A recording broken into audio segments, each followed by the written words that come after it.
പാകിസ്ഥാനെ പ്രതിരോധത്തിലാക്കി ജെയ്ഷെ മുഹമ്മദ് ഉന്നത കമാൻഡറുടെ വെളിപ്പെടുത്തൽ. ഡൽഹി മുംബൈ ഭീകരാക്രമണങ്ങൾ ആസൂത്രണം ചെയ്യുന്നതിലും നടപ്പിലാക്കുന്നതിലും ജെയ്ഷെ മുഹമ്മദ് തലവൻ മസൂദ് അസറിന് നേരിട്ട് പങ്കുണ്ട് എന്നാണ് വെളിപ്പെടുത്തൽ.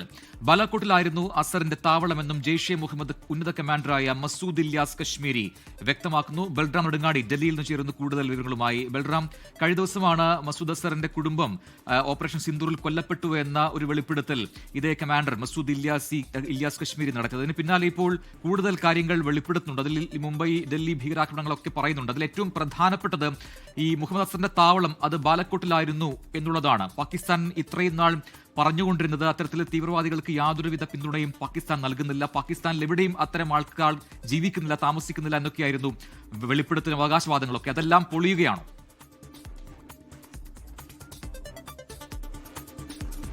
പ്രജിൻ, ഇത്രകാലം ലോകത്തോട് പാകിസ്ഥാൻ പറഞ്ഞതെല്ലാം കള്ളമായിരുന്നു എന്ന് വ്യക്തമാക്കുന്ന തരത്തിലുള്ള വെളിപ്പെടുത്തലാണ് ജെയ്ഷെ മുഹമ്മദിന്റെ ഉന്നത കമാൻഡറിന്റെ ഭാഗത്തു നിന്നുമുണ്ടായത്. ഇന്ത്യയിൽ ആക്രമണം നടക്കുന്ന ഘട്ടങ്ങളിലെല്ലാം തന്നെ ഇതിനുള്ള പാകിസ്ഥാൻ ബന്ധം സംബന്ധിച്ച് ഇന്ത്യ തെളിവുകൾ നിരത്തുമ്പോൾ അത് പാകിസ്ഥാൻ നിഷേധിക്കുകയായിരുന്നു. പ്രത്യേകിച്ച് മസൂദ് അസറിന്റെ കാര്യത്തിൽ പാകിസ്ഥാനിൽ ഇരുന്നു കൊണ്ടാണ് മസൂദ് അസർ ഇന്ത്യയിൽ ഭീകരാക്രമണ പദ്ധതികൾക്ക് രൂപം നൽകി നടപ്പാക്കിയത് എന്ന ഇന്ത്യ തെളിവുകൾ ഉൾപ്പെടെ മുന്നോട്ട് വച്ചിരുന്നു. എന്നാൽ അത് നിഷേധിച്ചിരുന്നു പാകിസ്ഥാൻ. എന്നാൽ മുംബൈ ഡൽഹി ഭീകരാക്രമണങ്ങൾക്ക് പിന്നിൽ മസൂദ് അസറിന്റെ ആസൂത്രണമുണ്ട് എന്നും അത് ആസൂത്രണം ചെയ്യുന്നതിലും നടപ്പാക്കിയതിലും മസൂദ് അസറിന് പങ്കുണ്ട് എന്നും പാകിസ്ഥാനിൽ ഇരുന്നു കൊണ്ടാണ് മസൂദ് അസർ ഇതെല്ലാം തന്നെ നടപ്പാക്കിയത് എന്നുമുള്ള വെളിപ്പെടുത്തലാണ് ജെയ്ഷെ മുഹമ്മദിന്റെ ഉന്നത കമാൻഡറായ മസൂദ് ഇല്യാസി കശ്മീരി നടത്തിയിരിക്കുന്നത്.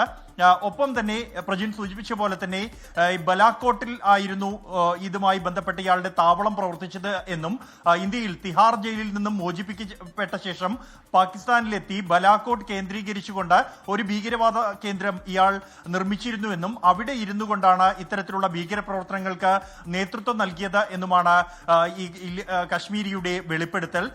ഇന്ത്യ നേരത്തെ ബലാക്കോട്ടിൽ നടത്തിയ വ്യോമാക്രമണം ഈ ഒരു താവളം ലക്ഷ്യമാക്കിയായിരുന്നു എന്ന് നേരത്തെ തന്നെ സൈനിക വൃത്തങ്ങൾ അറിയിച്ചിരുന്നു. എന്നാൽ പാകിസ്ഥാൻ അത് ആ ഘട്ടത്തിലും നിഷേധിക്കുകയും പൈൻമരങ്ങൾക്ക് മുകളിൽ മാത്രമാണ് ഇന്ത്യയുടെ ആക്രമണം നടന്നത് എന്ന തരത്തിലുള്ള പരിഹാസമായിരുന്നു പാകിസ്ഥാന്റെ ഭാഗത്തു നിന്നും ഉണ്ടായത്. എന്നാൽ അതുൾപ്പെടെ ശരിവെക്കുകയാണ്. ആ ആക്രമണം കൃത്യമായ ലക്ഷ്യം വെച്ച് തന്നെയായിരുന്നു എന്നത് ഉൾപ്പെടെ സ്ഥിരീകരിക്കുകയാണ് കശ്മീരി. കഴിഞ്ഞ ഇന്ത്യ പാക് മത്സരം നടക്കുന്നതിന് മണിക്കൂറുകൾക്ക് മുമ്പാണ് ഇത്തരത്തിലൊരു വെളിപ്പെടുത്തൽ ഈ കശ്മീരി നടത്തിയിരിക്കുന്നത്. ശരി, ബൽറാം നെടുങ്ങാടിയാണ് ഡൽഹിയിൽ നിന്നും വിശദാംശങ്ങൾ നൽകിയത്. ലോകത്തെവിടെയായാലും ഏത് സമയത്തും 24 വാർത്തകളും ഓഗ്മെന്റഡ് റിയാലിറ്റി പാക്കേജുകളും എക്സ്പ്ലെയിനറുകളും വിശദമായി കാണാൻ ഞങ്ങളുടെ യൂട്യൂബ് ചാനൽ നിങ്ങൾക്ക് സബ്സ്ക്രൈബ് ചെയ്യാം.